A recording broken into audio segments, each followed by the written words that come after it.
시편 123편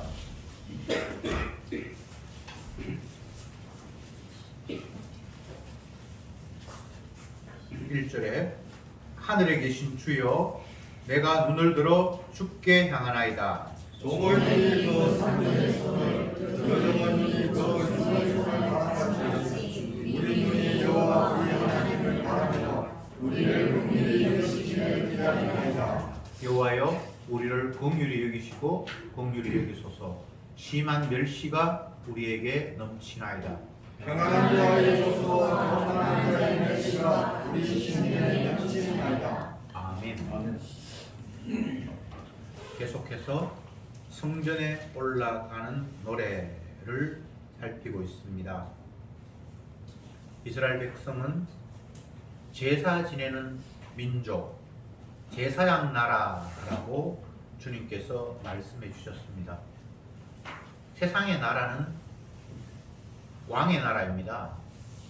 왕이 중심이 되어서 온 백성들이 힘을 합쳐서 나라를 강하게 만들고 그 나라에 속한 백성들은 평안과 안락을 누리는 그런 구도가 세상의 나라, 왕의 나라입니다.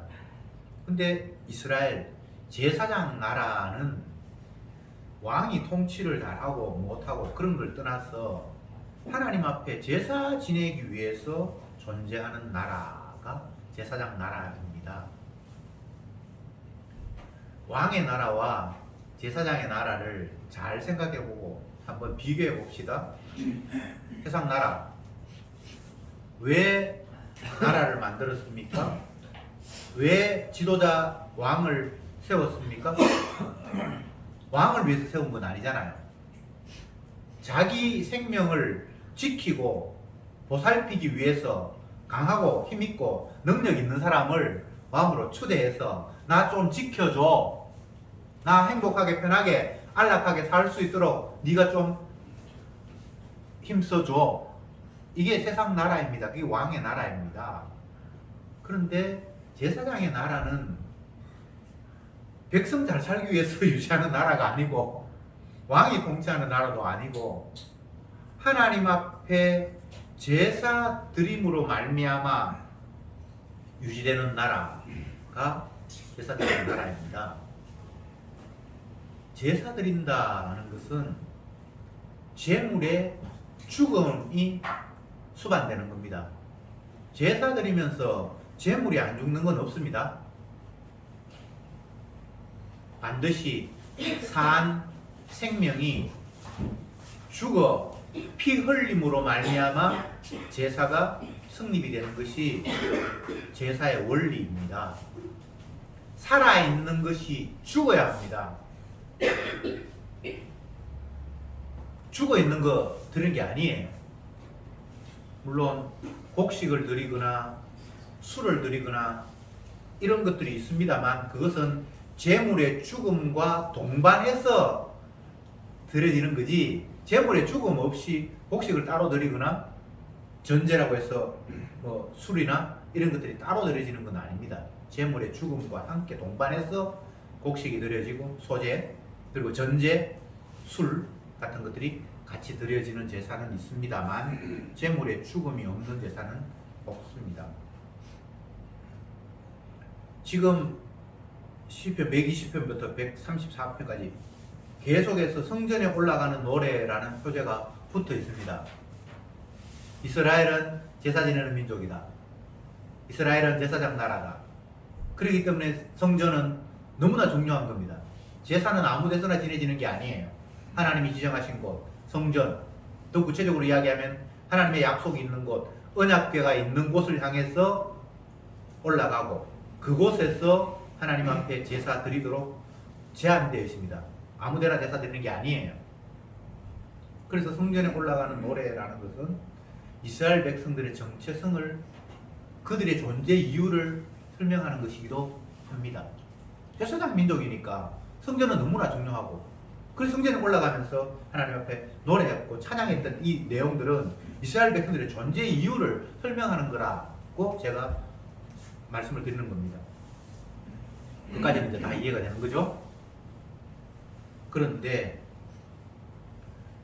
이스라엘 백성들은 제사장 나라고 하나님 앞에 제사 드리기 위해서 성전에 올라가고 이게 너무나 당연한데 왕의 나라, 내 잘되기 위해서 지도자 한 사람 세우고 그렇게 해서 그 지도자를 통해서 내가 안락과 평안을 누리고 있는 그 나라는 제사장의 나라하고는 질이 달라도 너무 달라요. 그런데 이 왕의 나라가 제사장의 나라를 괴롭히고 억압하고 조롱하고 핍박하는 그런 일들이 계속해서 발생합니다. 그럼 여기서 우리가 의문이 생기잖아요.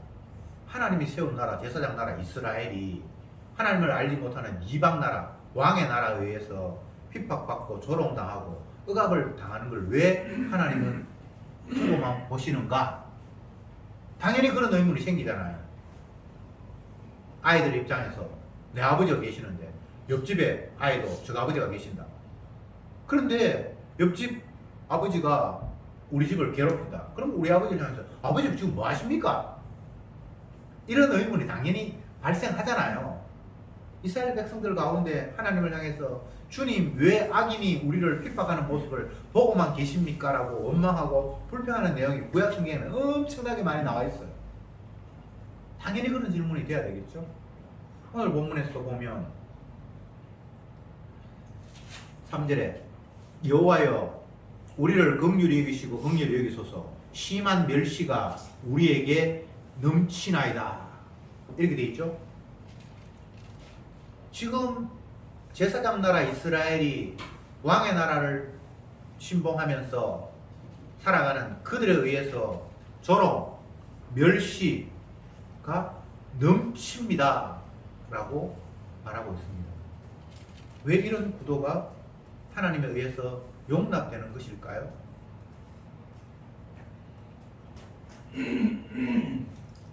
세상은 피조물이 또 아니면 하나님의 선택된 이스라엘이 행복하게 살기 위해서 만들어진 공간은 아닙니다.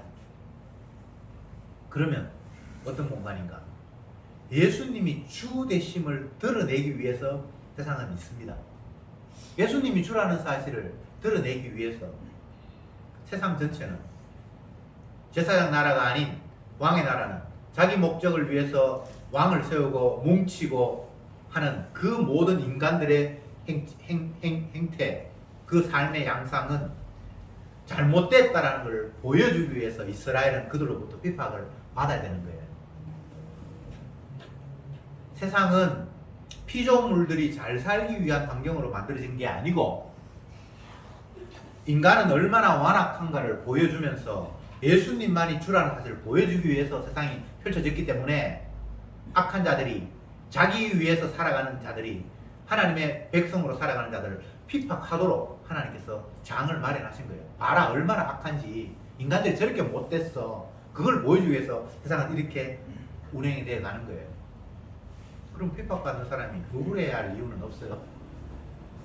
세상 완악한 자, 예수님을 핍박하고 주님의 십자가를 가리고 복음의 강체를 가리는 이 완악한 세상임을 보여주기 위해서 하나님께서는 악한 자가 활개치도록 보여주시는 거예요. 주님이 운행하는 세상, 자기 영광을 받기 위해서 움직이는 모든 이 하나하나 것들이 참새 한 마리가 시장에서 단돈 몇 푼에 서로 거래가 되고 팔리고 하는 이 모든 과정들이 우연이거나 하나님의 손을 떠나서 인간들에 의해서 조정되는 거 아무것도 없습니다. 공중에 나는 새도 들에 핀 백합화도 하나님께서 일일이 다 관여해서 하나님의 뜻에 의해서 움직여져 갑니다. 우크라이나의 전쟁이 어떻게 될까? 매일 신문에 나서 궁금한데 그게 푸틴에 의해서나 아니면 젤렌스키입니까? 그 사람에 의해서 되는 게 아닙니다. 주님의 손 안에 있습니다. 다시 말씀드립니다. 제사장 나라가 있고 왕의 나라가 있는데 제사장 나라는 하나님께서 자기 영광을 위해서 이스라엘을 만들고 나머지는 하나님을 알지 못하는 사람들이 자기 살기 위해서 지금 움직여가는 나라가 세상 왕의 나라입니다. 근데 하나님의 나라가 왕의 나라에 의해서 핍박받고 조롱받고 억압받는 구도가 형성이 됩니다. 왜? 주님만이 주가 되고 이 세상은 심판받아 마땅한 죄인들로만 가득 차 있다는 것을 주님이 확인시키기 위해서 그 일을 주께서 펼치도록 마귀가 마음껏 활개치도록 하나님의 백성 세상 나라를 핍박하도록 주님께서 묵인하셨어요. 그래서 지금 이런 형태가 일어나는 거예요. 오늘날도 마찬가지입니다. 복음 알고 십자가의 그 증인으로 주님 앞에 활용당하는 그들이 이 땅에서 성성장구하면서 편안하게 살면 좋겠는데 그건 우리 욕심이고 이 세상이 심판받아야 될 이유를 설명하기 위해서 그들을 조롱과 핍박의 대상으로 하나님께서 삼으시는 거예요. 그래서 성도는 항상 세상에서 고난받는다. 사도 바울이 이야기했잖아요. 너희가 세상에서 환난을 당하나 담대하라. 내가 세상을 이겼다. 예수님이 세상을 이미 이겼으니까 너희들 당하는 환난 그거 아무것도 아니야. 현재 너희가 당하는 환난은 장차 너희에게 나타날 영광과 좋게 비교할 수 없기 때문에 그거 아무것도 아니야. 환난이 있다는 이야기입니까? 없다는 이야기입니까? 있다는 이야기예요. 그러나 장차 우리가 누릴 영광과는 비교도 안 되는 이거 자그만한 거예요. 마치 예수님이 사단의 머리를 박살을 내버렸는데 사단은 예수님의 발꿈치를 이렇게 무는 정도. 대가리가 박살 나버리는데 발꿈치가 옮기게 해봐야 물론 조금 아프겠죠, 그죠? 이 세상 구도 그런 거란 말이에요. 여러분들이 당하는 환난은 아무것도 아니라는 거예요. 이미 승리했는데 사단이 발구동 치기 위해서 우리의 발꿈치를 무는 정도. 여러분, 환난이 없기를 기도하지 마세요. 그건 하나님이 짜놓은 판이 아닙니다. 주님 어려움 없게 해주세요. 그거는 마귀의 유혹이에요. 당연히 이 세상은 마귀가 지금 설치는 세상이기 때문에 복음을 위해서 예수님의 증인되는 사람은 핍박받고 조롱받는 그런 구도를 이미 주님이 말씀을 하셨습니다. 왜? 예수님이 이 땅에 오셔서 똑같은 일을 겪었으니까. 그래서 예수님이 가시는 길을 넓고 평탄한 길이 아니라 좁고 협착한 길, 사람이 찾는 이거 적은 길이라고 주님이 말씀하셨고 내 백성이 내가 간 그 길로 따라온다라고 말씀을 하셨기 때문에 이걸 자꾸 넓고 평탄한 길로 만들어 주십시오. 철야 금요 철야 기도하고 새벽 기도하면서 40일 작정하면서 주여 주여 넓은 길로 가게 해주시죠. 그 말하고 똑같은 거잖아요. 근심 걱정 없고 나 괴롭히는 사람 없고 그냥 내 하는 일마다 만사 형통하고 그거 넓은 길로 가겠다는 이야기잖아요. 그게 마귀의 유혹이잖아요. 그러니까 사람들이 목사님 복음을 좀 듣고 나니까 기도할 게 없습니다. 그러는데 맨날 그것만 기도했는데 넓은 길로 가다 고통 없다고 편안한 길을 기도했는데 그게 마귀의 뜻이라고 그러니까 기도할 게 없다. 기도할 게 왜 없어요. 주님 어떤 상황에서도 십자가가 밝히 보이기를 원합니다. 마귀는 십자가를 가려고 하는데 주님 십자가가 밝히 보이 이런 기도를 해야죠.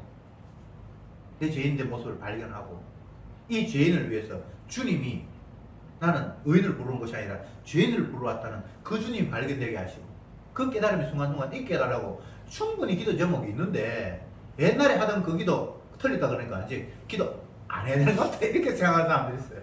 그것도 마귀의 유혹이에요. 늘 기도해야죠. 왜? 오늘 본문에 나옵니다. 1절에 하늘에 계신 주여 내가 눈을 들어 주를 향하나이다. 왜 성전에 올라가면서 이런 기도를 합니까? 내가 눈을 들어서 주님을 바라봅니다. 왜냐하면 내가 바라보는 주님, 성전에서 우리에게 제물을 통해서 만나겠다고 하시는 그 주님만 나를 도울 수 있기 때문입니다. 그 외에는 도움이 될 무엇이 없어요. 옆집 아저씨가 우리 아버지가 내 아들이 나의 도움이 안 돼요. 그 도울 힘이 없는 인생이에요. 똑같은 나와 함께 소경이에요.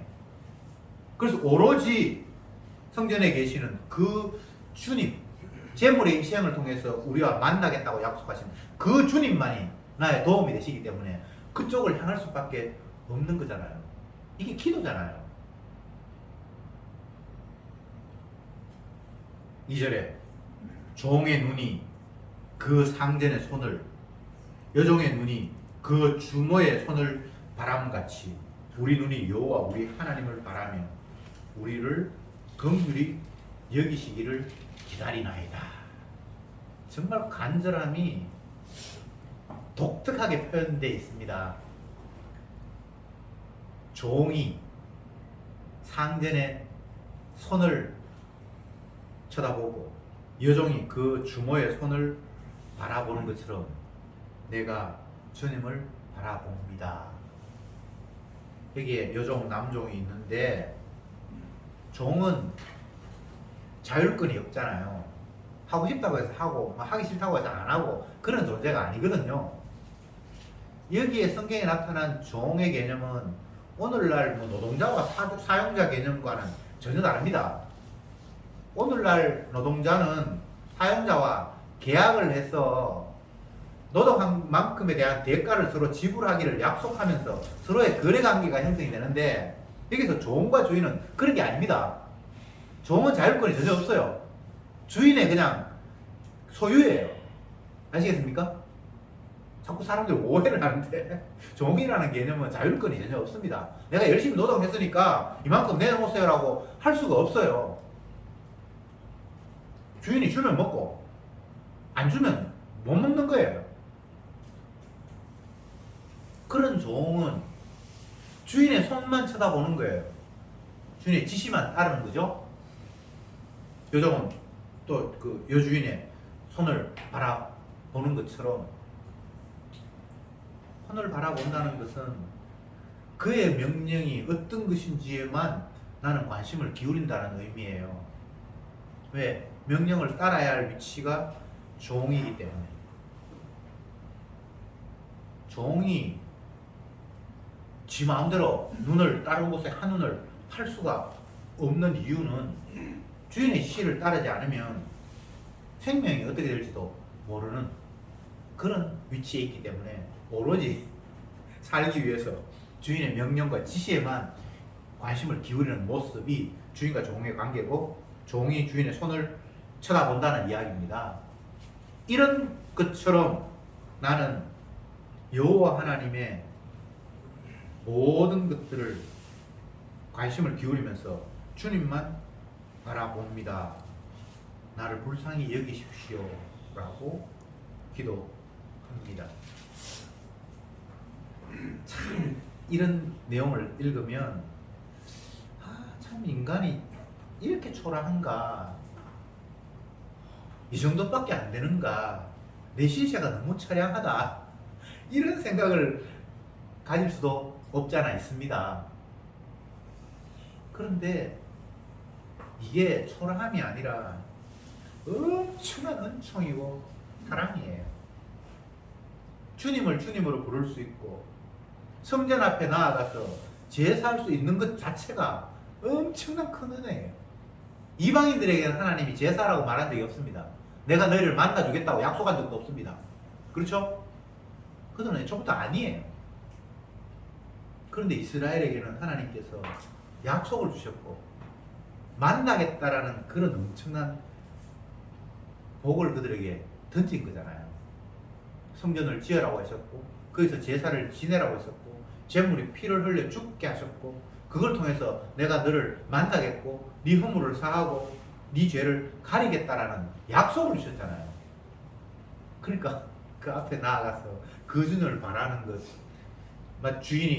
종이 주인의 손을 쳐다보듯이 그렇게 내가 주님을 바라봅니다라는 게 엄청난 혜택이고 은혜고 사랑이고 특권입니다. 특권. 나는 아무것도 아닙니다. 그러나 주님께서 당신의 사랑을, 당신의 주되심을 드러내기 위해서 나에게 성전에 나오라고 하셨고 거기서 제물을 드리라고 말씀하셨고 그 제물을 드림을 통해서 주님이 나와 만나 주시겠다고 약속하셨잖아요. 난 그것만을 향해서 지금 달려갈 거예요.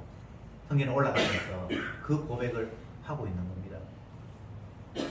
여기에는 이 땅에서 인간들이 소중하다고 생각하고 가치 있다고 생각하는 모든 땅의 소유나 권세나 등등의 요소들이 일체 배제됩니다. 배설물이에요. 이 구도 속에서는 종이 주인의 손을 바라보는 이 구도, 이스라엘이 약속을 주셔서 자기와 만나겠다고 하는 그 성전에서의 제사, 그 관계성 속에서는 다른 이 땅에서 우리가 귀하다고 생각하고 소중하다고 생각하는 그 모든 요소들이 다 그냥 배제돼요. 의미 없어요. 그렇죠? 그래서 바울은 세상의 모든 것들을 배설물로 여긴다라고 이렇게 한마디로 정리를 해버렸습니다. 그러면 배설물을 여기면 주머니에 돈 있으면 길거리에 버리는 거 그런 건 아니고요. 그럴 필요는 없어요. 하나님 필요하셔서 맡겨놓으셨기 때문에 그건 필요한 대로 사용을 하는 거예요. 모든 것들이 이스라엘 백성들에게 주어진 모든 것들이 주님 앞에 나아가 주님 앞에 제사하고 예배 드리기 위한 필요한 것들입니다. 이스라엘 백성들이 하나님께서 양을 주시고 소를 주시고 곡식도 주시고 뭐 다 주시잖아요. 근데 그것들이 하나님 앞에 나아가 제사하기 위한 이유들이에요. 모든 것이 주의 것이에요. 이스라엘 백성들을 보면 하나님 앞에 세금을 엄청나게 내는데 곡식이나 양이나 가축들이 처음 태어나면 그건 무조건 하나님 거예요. 초태생은 하나님 거예요. 맞죠? 그리고 1년 돼서 10% 되면 그걸 또 떼서 하나님께 드려요. 수시로 하나님께 드립니다. 초태생이 하나님 것이라 그러면 두 번째, 세 번째 태어난 건 그럼 내 건가? 그게 아니에요. 모든 게 다 하나님의 것이라는 것을 고백하기 위해서 처음 것을 하나님께 드리라고 하셨어요. 10%를 드리는 것도 초태생을 드리는 거하고 똑같은 겁니다. 만물을 드리는 거하고 똑같은 겁니다. 그러니까 계속해서 모든 게 주님의 것이야. 당신이 주셨습니다. 당신이 주십니다. 이걸 계속해서 확인하는 거예요. 종의 것이 있다 없다? 없다. 그런데 뭘 주님 좀 더 많이 주세요. 그게 성립이 안 되는 거예요. 다 그냥 주님의 것이기 때문에 많다고 해도 그건 내게 아니고 적다고 해도 내게 아니에요. 주님이 자기를 섬기기 위해서 우리에게 이것저것을 주셨습니다. 그러면 그 모든 것은 주님을 섬기기 위해서 그냥 활용당하는 것뿐입니다. 종은 자기 소유가 없습니다. 주인이 소도 맡기고 쟁기도 맡기고 물도 주고 하루 일할 뭐 양식도 주고 그러면 그걸 가지고 주인이 시킨 걸 열심히 하면서 그냥 소비하는 거예요. 오늘은 2끼의 밥을 주셨네? 어제는 한 끼만 주더니 아싸! 그런 게 아니에요. 2끼의 밥을 주셨으면 2끼를 소모하면서 주님이 시킨 일을 그냥 종은 하는 거예요. 여러분 지금 이 구도를 이해하시겠습니까? 종의 것은 없습니다. 주인이 자기 일을 시키려고 필요한 것을 그냥 제공을 하신 거예요. 많거나 적거나 그게 우리에게는 관심의 대상이 될 수가 없습니다. 그런데 이런 식으로 우리의 삶을 인식하고 내 소유를 받아들이는 사람이 아무도 없어요. 제 거라고 생각하는 거예요. 내 거라고 생각하는 거예요. 부모는 자녀가 내 소유라고 생각하고 집이 내 소유라고 생각하고 통장의 잔고가 나의 것이라고 생각하고 내가 투자했던 주식이 내 거라고 생각하는 거예요. 그래서 그게 갑자기 줄어든다든지 그러면 너무너무 화가 나는 거예요. 그래서 주님은 의도적으로 내게 주셨다가 때로는 빼앗아 버려요. 그러면서 네 거 아니야. 내가 주었잖아. 너는 품꾼이야. 품꾼이 뭡니까? 그냥 맡은 것을 맡아서 일하는 것 뿐이에요. 요셉이 애굽으로 팔려가서 보디발의 집에, 보디발은 그 당시에 굉장히 높은 지위에 있던 애굽의 뭐 장관 그런 사람인데 집에서 충성하는 일꾼이 됐어요.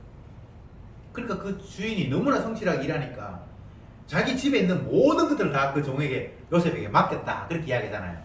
근데 그 맡겼으면 그 집이 자기 겁니까? 아니잖아요. 우리가 종이라는 개념을 자꾸만 뭐 오늘날 그냥 노동자다라 이 정도로 생각하는 것 같아요. 노동자가 아닙니다. 종이에요, 종. 내 소유권이 없고 주인에 따라 내 생사탈권이 있는 거예요. 그래서 주인의 손을 바라볼 수밖에 없고, 다른 말로 하면 오로지 여호와 하나님의 그 명하신 것들, 지시하신 것들만 바라보면서 내가 주님께 나아갑니다. 긍휼히 여겨 주시옵소서.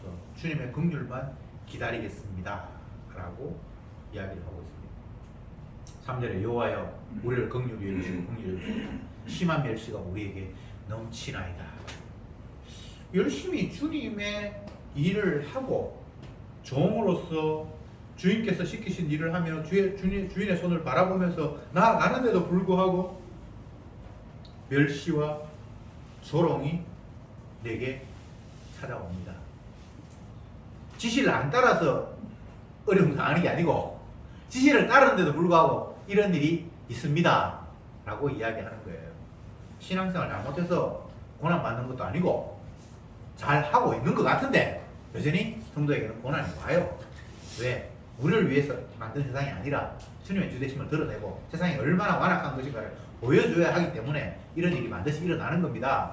제대로 이해하십시다. 네. 내가 뭘 잘못했으니까 어려움이 있지. 뭐 잘못해서 주님께서 벌하시기 위해서 정신 차리기 위해서 해초를 떼는 것도 있어요. 그러나 그거 아니라도 이 세상은 악한 자가 얼마나 악한가를 보여주기 위해서 하나님의 백성을 괴롭히는 일이 있는 거예요.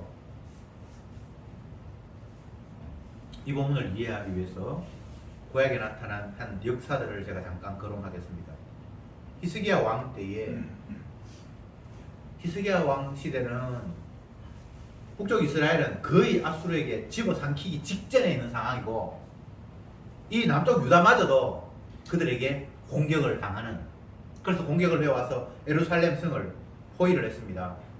그때 그 상대 왕, 앗수르의 왕은 사네립인데 그 밑에 군대 장관 랍사게를 보내가지고 막 위협을 합니다. 너희들이 항복하지 않으면 비참하게 될 것이다. 너희들의 하나님이 뭐 대단하다라고 생각을 하는데 우리의 신을 이긴 나라는 이 주변에 아무도 없다. 봐라, 이미 주변의 나라들이 다 우리에게 항복하고 죽었다. 이제 너희들이 순순히 성문을 열고 항복하면 너희들에게 먹을 것도 제공하고 너희들의 생명을 살릴 텐데, 만약 히스기야 왕의 말을 듣고 너희들이 항복하지 않으면 너희들은 이제 비참한 상황이 될 것이다 라고 하면서 이스라엘 백성들을 조롱하고 놀리고, 너희 하나님이 대단하다고 생각하는데 아니야, 우리 신에게 항복해야 될 너희 하나님이야. 그리고 우리가 쳐들어온 것이 그냥 일방적으로 너희들을 괴롭히기 위해 쳐들어온 것이 아니라 너희 하나님이 우리를 쳐들어오라고 했어. 그러면서 하나님 이름마저 조롱하면서 막 유대인의 알아들을 수 있는 언어로 여호와 하나님을 조롱하면서 놀렸습니다. 조소하고 멸시하고 비난하고, 오늘 시편에 나타난 것처럼 심한 멸시가 일어났습니다. 그럴 때 히스기야 왕이 종들을 보내서, 그 당시 이사야 선자입니다. 이사야 선자한테 이 문제를 어떻게 해결해야 될지 빨리 좀 알아보라. 그래서 이사야 선자에 찾아가니까 걱정하지 말라고 이야기하면서 하나님께서 그 앗수르 왕의 화살이 예루살렘 성에 단 한 발도 도착하지 못하도록 하나님께서 그들을 다 진멸할 것이다. 그렇게 알려주셨습니다. 그럴 때 히스기야가 무릎을 꿇고 하나님 앞에 기도하면서 주님 감사합니다. 그렇게 했는데 정작 그들은 하나님이 약속하신 대로 18만 5천 명이라는 어마어마한 군사가 포위하고 있었는데 어느 날 갑자기 다 시체가 되어버렸어요. 어떻게 죽은지도 성경에 없어요. 하나님의 사자가 그들 다 송장으로 만들었대요. 이 이야기는 열왕기에도 나타나 있고 이사야 선자의 기록에도 그때 이사야가 활동할 때니까 자기 일을 왕의 입장에서 기록하고 선자의 입장에서 기록하고 똑같이 기록되어 있어요. 18만 5천이 하루아침에 송장이 되었다. 저쪽에는 하루아침에 시체가 되었다. 송장이나 시체나 뭐 같은 말인데 그렇게 기록하고 있어요.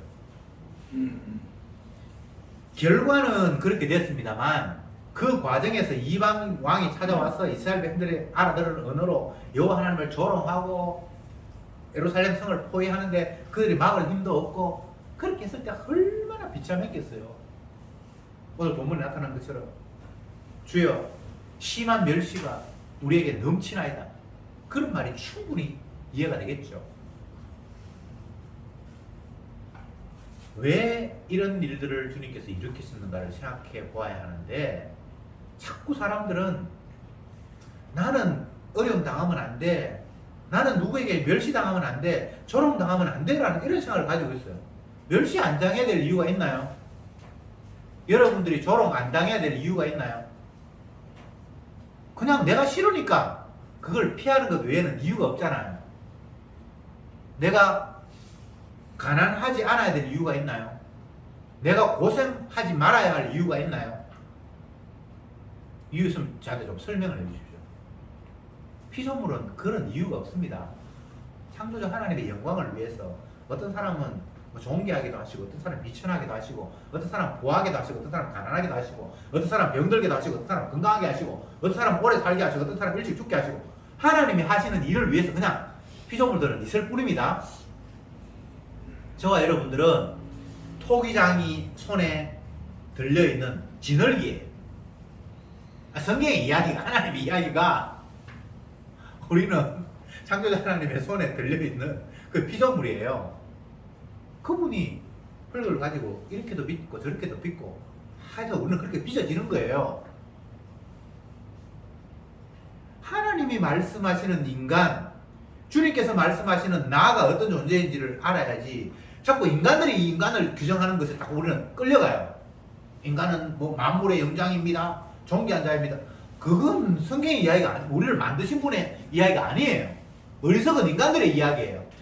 자기를 높이기 위해서 자기의 자존감을 뽐뿌질하는 거예요. 나는 존귀하다, 존귀하다, 존귀하다. 그러니까 비천해지면 안 되지. 뭐가 존귀합니까? 주님은 피조물인 우리를 어떻게 이야기합니까? 너희는 구더기보다도 못해. 지렁이 같은 너 이스라엘아. 성경에 되어 있는 이야기잖아요. 지렁이, 구더기, 개, 수로 보이는 여인에게 주님 내 딸을 고쳐주십시오. 나는 개에게 내 양식을 안 준다. 주님께서 그렇게 말씀하시잖아요. 근데 놀라운 것은 본인 스스로가 그 주님의 말씀을 거부하는 것이 아니라, 주님 맞습니다, 나 개입니다. 근데 개도 주인의 상에서 떨어지 부스러기는 먹잖아요. 이게 넉살입니까? 넉살이 아니라 자기 자신이 개라는 사실을 깨달은 거예요. 이게 은혜입니다. 이게 은혜가 아니면 우리를 개 취급하면 아마 달라들어서 죽일 거예요. 내가 개라니, 그런 마음 안 들겠어요? 아무리 이방인이지만 유대인의 남자라고 치더라도 나를 개 취급하다니. 근데 개 맞습니다라고 그렇게 그런 이야기가 그냥 넉살이 좋아서가 아니고, 그냥 은혜가 오니까 자기 자신의 모습을 발견하면서 그냥 인정하는 거예요. 고백하는 거예요. 이미 은혜가 임한 겁니다. 다시 말씀드리는데, 우리는 멸시 안 받을 이유도 없고 핍박 안 받을 이유도 없습니다. 그런데 우리는 멸시가 오고 핍박이 오면 뭔가 지금 잘못됐다라고 자꾸 생각하는 거예요. 그거 잘못된 거 아닙니다.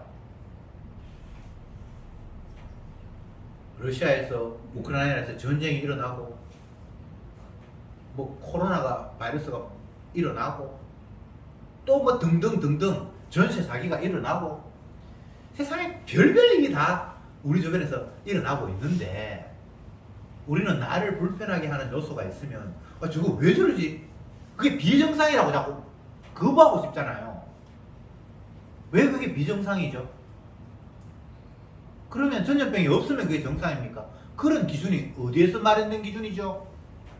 내 육신의 평안이라는 것들을 고정시켜 놓고, 나를 불편하게 하는 요소가 있으면 그건 비정상이라고 몰아치우고, 나를 편하게 하는 요소가 있으면 그거는 맞다라고 내 마음대로 OX를 내가 만드는 거예요.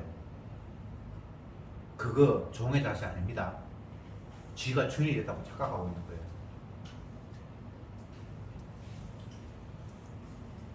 4절에 평안한 자의 조소와 교만한 자의 멸시가 우리 심령에 넘치나이다.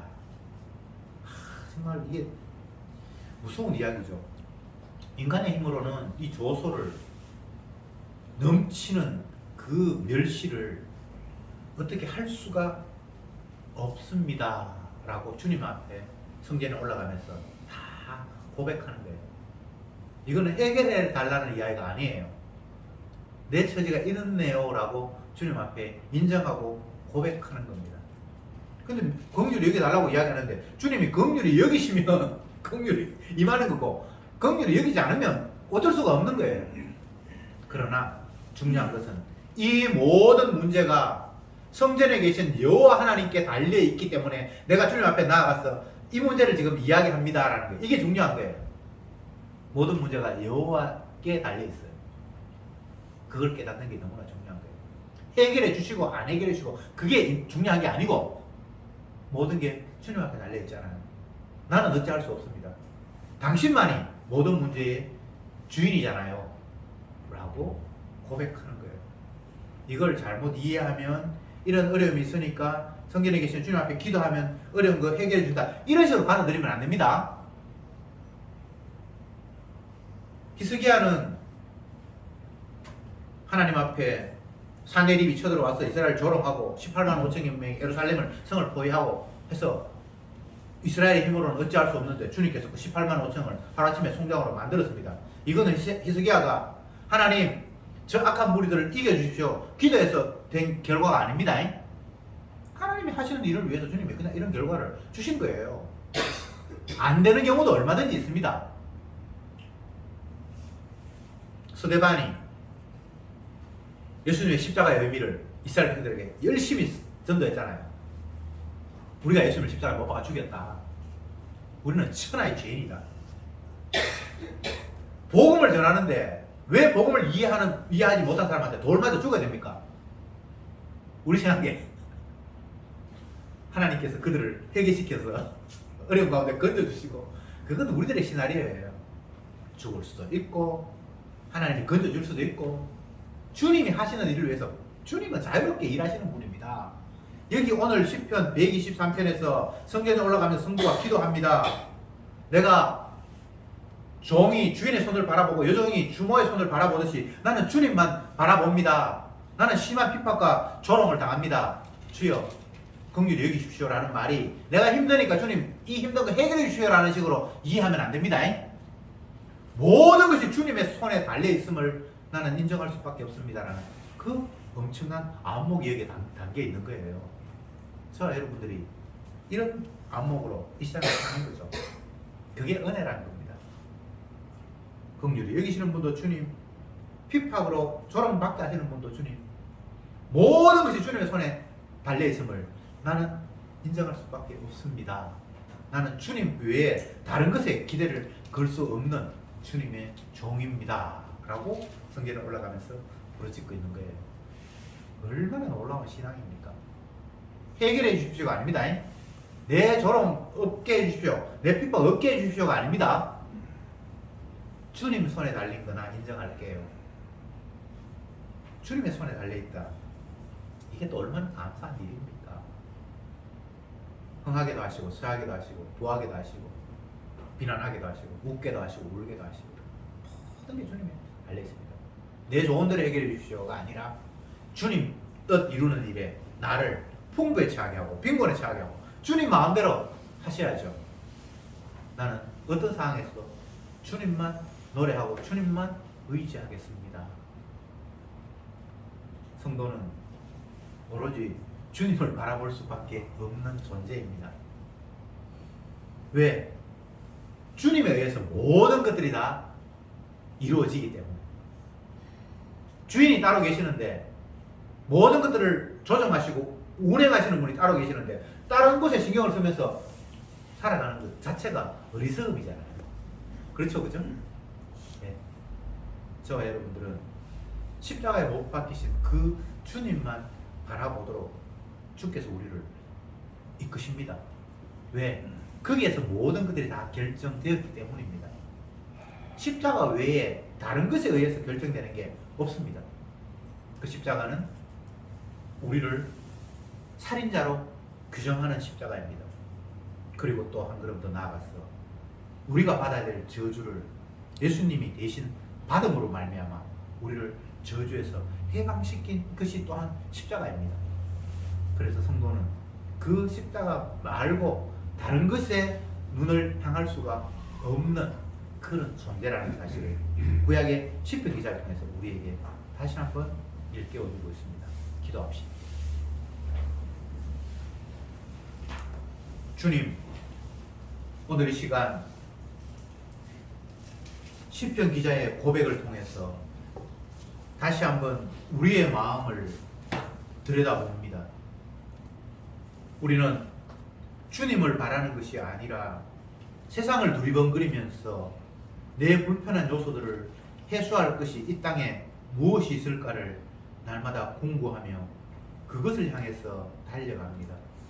이것이 바로 마귀의 복음의 광채를 가리는 유혹 속에 담겨있는 저들의 모습입니다.